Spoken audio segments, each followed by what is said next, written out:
Bismillahirrahmanirrahim. Assalamualaikum warahmatullahi wabarakatuh.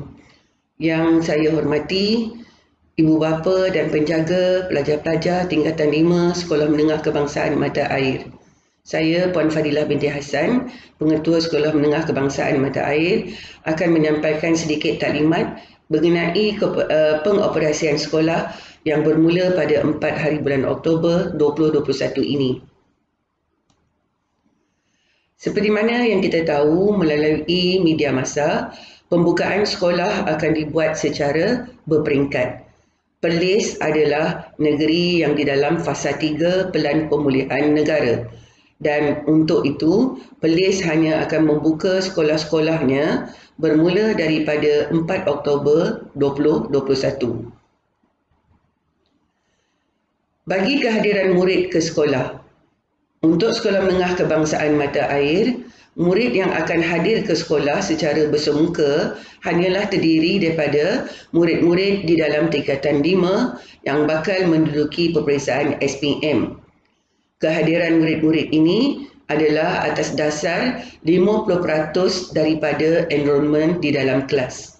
Dan pelajar-pelajar ini akan hadir ke sekolah mengikut penggiliran secara mingguan. Bagi pelajar-pelajar tingkatan 1, 2, 3 dan 4, mereka akan meneruskan PDPR di rumah sehinggalah kepada suatu tarikh yang akan ditetapkan kemudian. Sebagai contoh, jika di dalam sebuah kelas tingkatan 5 itu mempunyai 36 orang murid, maka murid ini akan dibahagi sebanyak 50% kepada dua kumpulan, iaitu kumpulan A sebanyak 18 orang dan kumpulan B sebanyak 18 orang. Dan mengikut penggiliran, pada minggu 1, kumpulan A akan menjalani PDP bersemuka di sekolah. Pada masa sama, minggu 1 itu, pelajar kumpulan B akan menjalani PDPR di rumah. Setelah minggu 1 berakhir, pada minggu yang kedua, kumpulan B pula akan hadir ke sekolah untuk menjalani PDP bersemuka, manakala kumpulan A akan tinggal di rumah untuk menjalani PDPR di rumah. Dan begitulah seterusnya akan digilirkan bagi minggu-minggu yang berikutnya. Untuk contoh yang lebih detail lagi, kita anggap dua orang pelajar ini, iaitu Izhani dan Jaleha, adalah di dalam kelas yang sama. Pada minggu yang pertama, Izhani akan hadir ke sekolah untuk PDP di sekolah.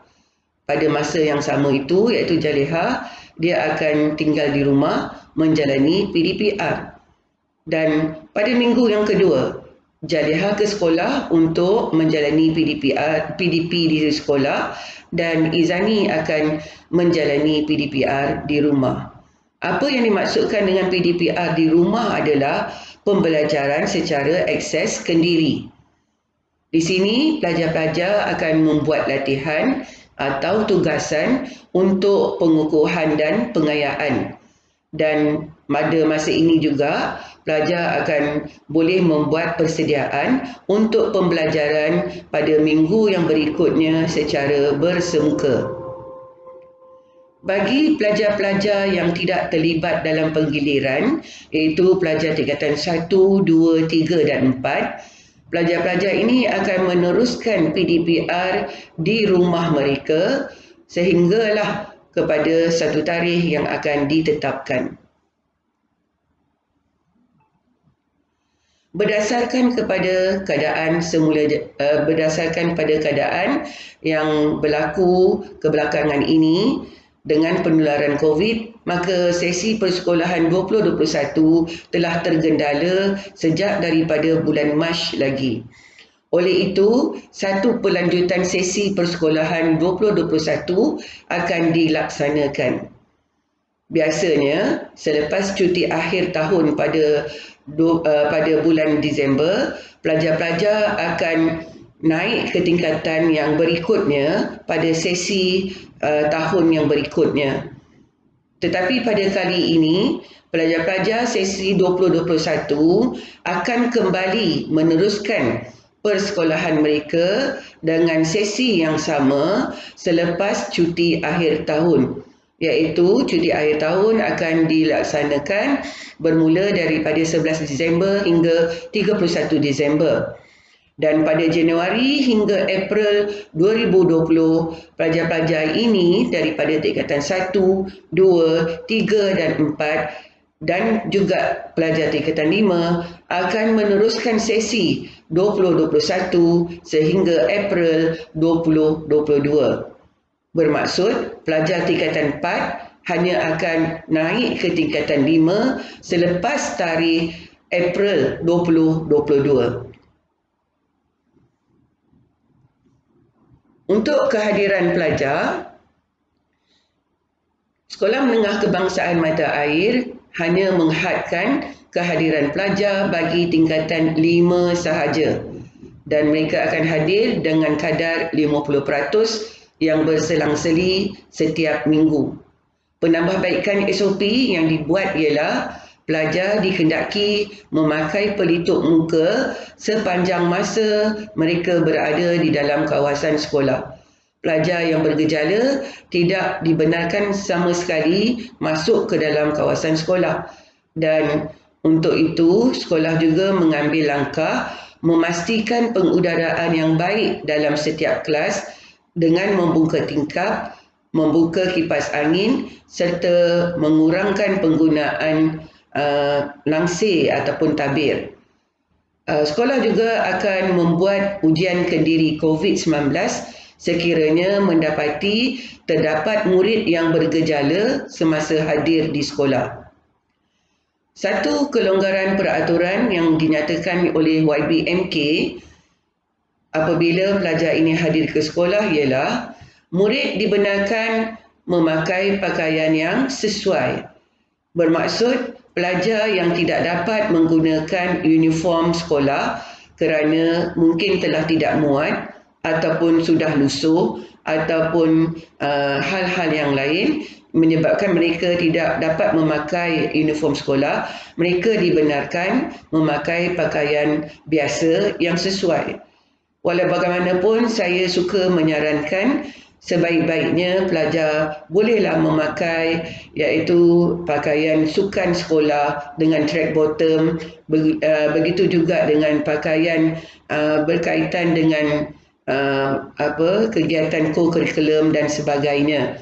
Dan kita harap pelajar tidak memakai pakaian jeans ataupun memakai pakaian-pakaian yang menjolok mata dan pakaian yang jarang dan sebagainya. Pakailah pakaian yang bersesuaian untuk ke sekolah. Untuk pengawalan dan penyuairan murid di Sekolah Menengah Kebangsaan Mata Air, kita menggunakan model 1 iaitu ruang menunggu di dalam kawasan sekolah akan disediakan bagi pelajar-pelajar tingkatan 5 ini. Di sini bermaksud ibu bapa yang menghantar anak-anak mereka ke sekolah hanya akan menurunkan anak-anak ini di hadapan pagar utama sekolah. Sewaktu balik, pelajar ini akan menunggu di ruang yang disediakan di dalam kawasan sekolah berdekatan dengan pos pengawal keselamatan. Apabila ibu bapa telah hadir di hadapan pagar sekolah untuk menjemput anak-anak, maka anak-anak akan dipanggil.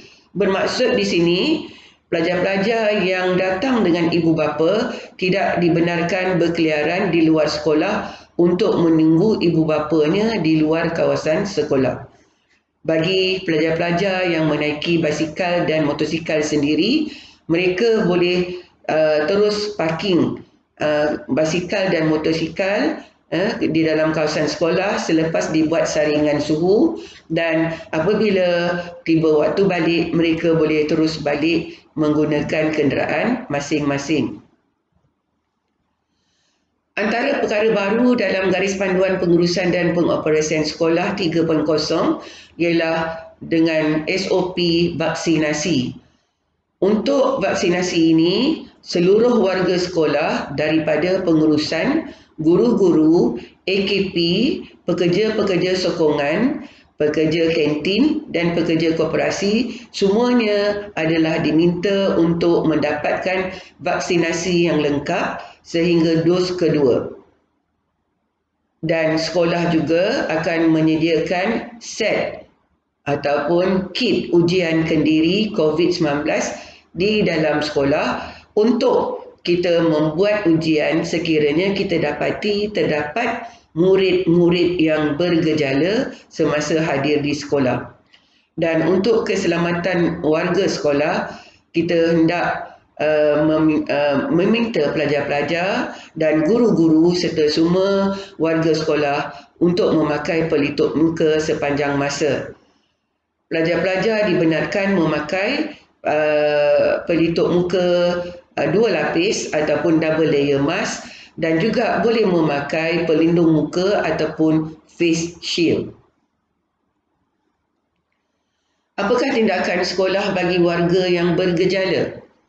Bagi murid dan pelajar yang bergejala dan dilihat ada simptom mereka ketika mereka berada di kawasan sekolah, maka kita akan mengenal pasti pelajar ini dan menempatkan mereka di bilik isolasi yang telah disediakan di sekolah.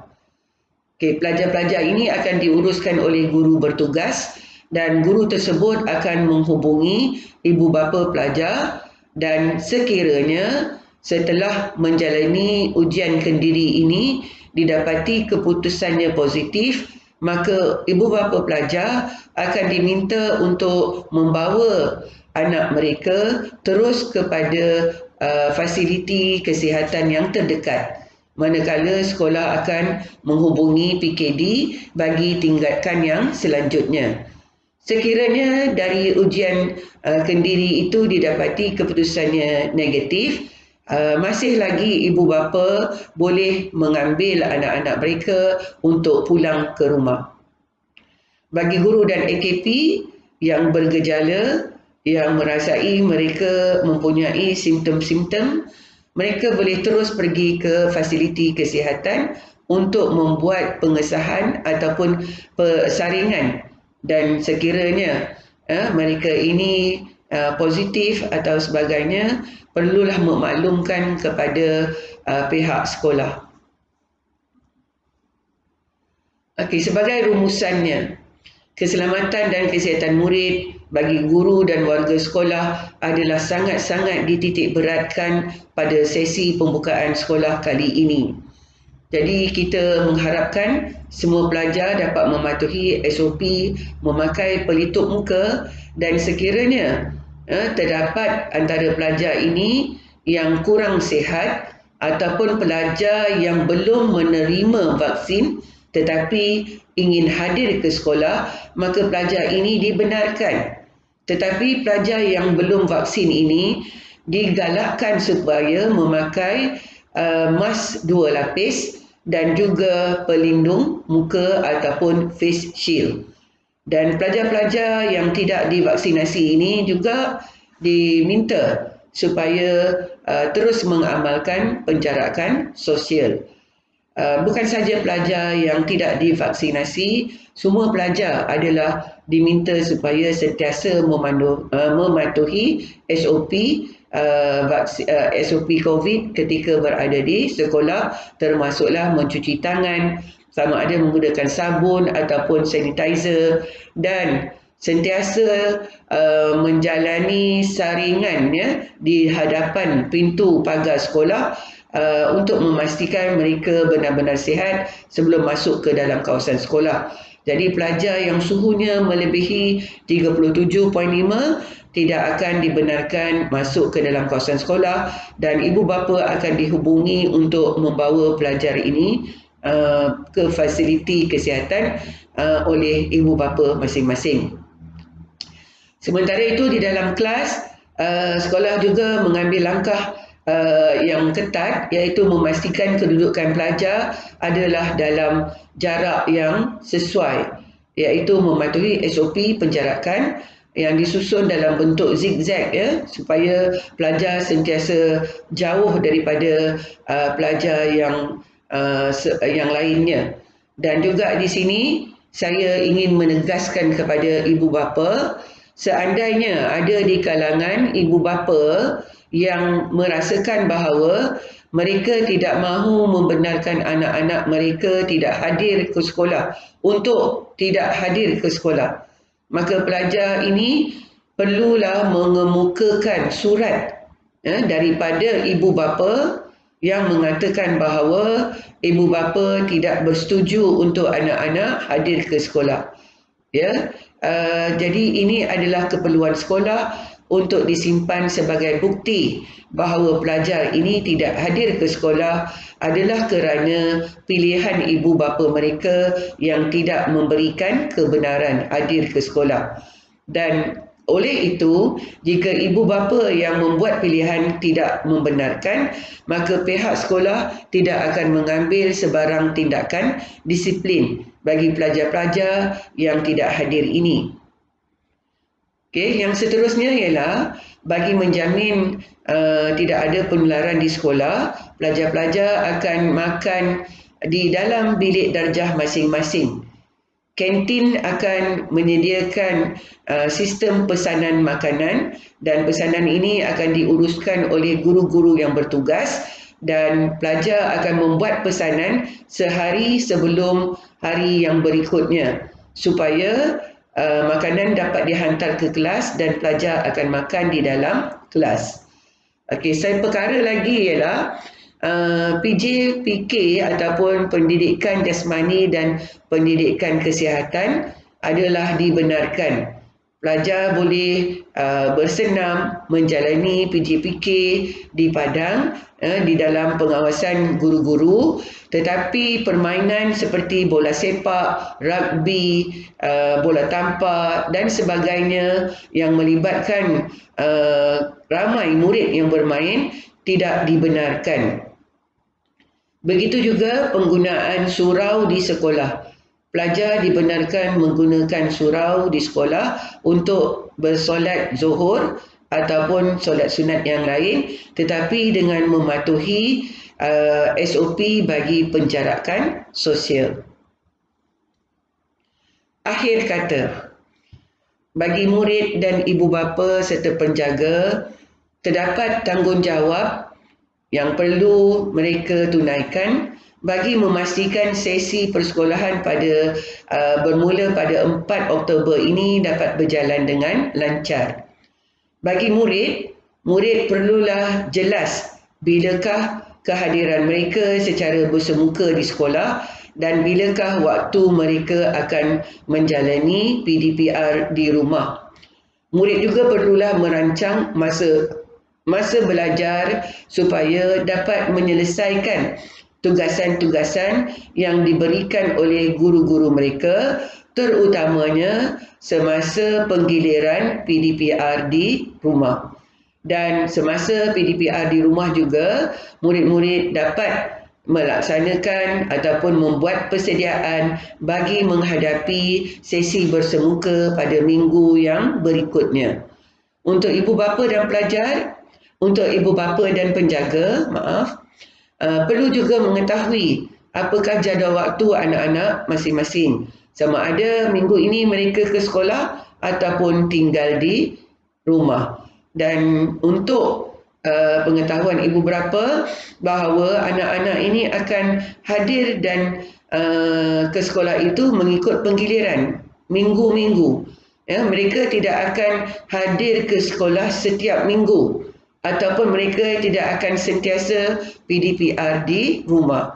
Oleh itu, sangatlah penting untuk ibu bapa terus berkomunikasi dengan guru dan pihak sekolah sekiranya terdapat ataupun timbul isu-isu anak-anak jagaan masing-masing, iaitu mungkin isu yang berkaitan dengan kesihatan dan sebagainya, supaya mereka ini dapat dipastikan hadir ke sekolah dan tidak ketinggalan di dalam PDP masing-masing. Jadi saya rasa berdasarkan daripada taklimat yang diberikan ini, saya harap dapat memberi sedikit panduan kepada murid dan juga ibu bapa berkenaan dengan pengoperasian sekolah yang akan bermula pada 4 hari bulan Oktober ini. Segala kebaikan itu saya serahkan kepada Allah Subhanahu Taala, dan kelemahan adalah daripada diri saya sendiri. Saya memohon jasa baik semua ibu bapa dan pelajar, sama-samalah kita patuhi SOP semasa berada di sekolah supaya sekolah menjadi satu kawasan yang selamat dan pelajar dapat belajar dengan selesa. Untuk itu saya sudahi dengan wabillahi taufik wal hidayah. Wassalamualaikum warahmatullahi wabarakatuh.